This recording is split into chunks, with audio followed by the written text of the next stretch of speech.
asalaamaaleykum mbokk yi ñi nga am mbégte di leen dalal ci seen xibaaru météo tey nag ñi ngi sentu tekkaaral ci gox yu bëri ci réew mi buñ ko méngaleeg ñaari fan yu weesu asamaan su dal la ñuy xaarandi ak jant bu fës mbokk yi ci diggu bëccëg gi waaye nag buñ demee ba boori ngoon taw yi dana tàmbali rawatina bëj Saalum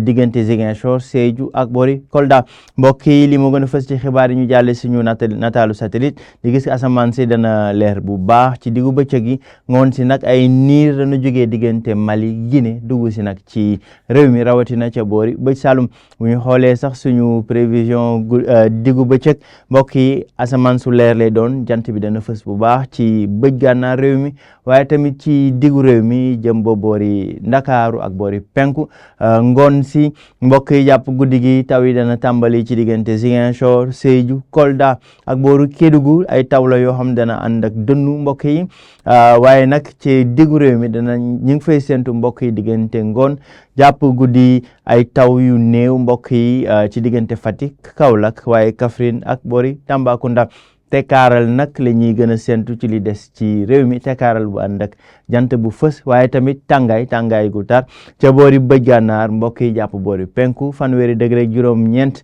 muy température bi gën a kawe ñu ngi koy xaarandi ca Podor fanweeri degré ak juróom benn ba juróom ñaar mbokk yi diggante Ndar Linguère Matam ak boori Bakel li des ci dëkk bi tekkaaral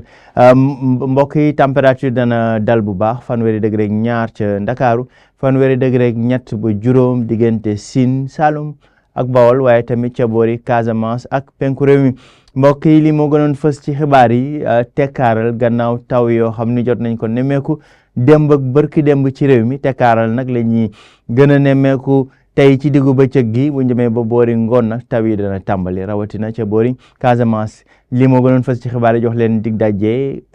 guddi tey ci yeneen xibaar météo jërë ngeen jëf mbokk yi